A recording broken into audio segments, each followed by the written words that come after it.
નમસ્કાર. આકાશવાણી અમદાવાદ વડોદરા પ્રસ્તુત છે અત્યારના મુખ્ય સમાચાર. ભારતીય શેર બજારમાં સેન્સેક્સમાં 450 અંકથી વધુનો ઉછાળો, જ્યારે નિફ્ટી 24,600થી ઉપર. રાષ્ટ્રપતિ ભવનના અમૃત ઉદ્યાન ખાતે વાર્ષિક ઉનાળુ પ્રદર્શન 16 ઓગસ્ટથી જાહેર જનતા માટે ખુલ્લું મૂકવામાં આવશે. મેડિકલ કાઉન્સેલિંગ સમિતિ આજે નીટ યુજી કાઉન્સેલિંગ 2026ના પ્રથમ તબક્કા માટે નોંધણી શરૂ કરશે. ભારતીય વાણિજ્યક જહાજ એમએસવી ફૈઝ નૂરે ઓલૈયા પર થયેલા હુમલાની ભારતે કડક શબ્દોમાં ટીકા કરી.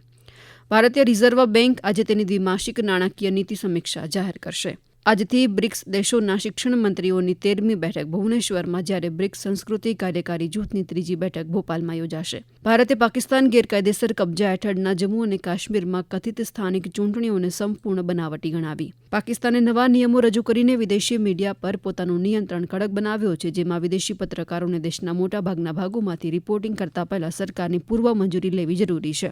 ગ્લાસગોથી પરત ફરેલા નાયબ મુખ્યમંત્રીએ રાષ્ટ્રમંડળ રમતોની 2030ની અમદાવાદને મળેલી યજમાની અંગે ખુશી વ્યક્ત કરી. આજે રાજ્ય મંત્રીમંડળની બેઠકમાં વર્તમાન સ્થિતિ અંગે ચર્ચા કરાશે. ગીર સોમનાથના દરિયામાં ડૂબેલા 5 કિશોરમાંથી 3ને બચાવાયા, 2ની શોધખોળ. રાજ્યમાં અત્યાર સુધીમાં ખરીફ પાકનું 79% કરતાં વધુ વાવેતર. મગફળી અને સોયાબીન તરફ ખેડૂતોનો જોગ. રાજ્યમાં છેલ્લા 24 કલાક દરમિયાન વરસાદનું જોર ઘટ્યું. 10 ઓગસ્ટ સુધી છૂટાછવાયા વિસ્તારોમાં વરસાદની શક્યતા. હવામાન વિભાગે આજે આસામ અને મેઘાલયમાં ભારેથી અતિભારે વરસાદની રેડ એલર્ટ સાથે સંભાવના વ્યક્ત કરી. કોરિયા માસ્ટર્સ બેડમિન્ટન ટુર્નામેન્ટનો આજથી દક્ષિણ કોરિયાના આસનમાં પ્રારંભ. ઈશારાની બરુઆએ દક્ષિણ કોરિયાની લી સો-હિનને 18-21, 21-15, 7-21થી હરાવી. મેક ઇન ઇન્ડિયાને આગળ વધારવા અંતર્ગત જામનગરની એક કંપની અને જર્મનીના એક ઔદ્યોગિક જૂથ વચ્ચે સમજૂતીના કરાર થયા.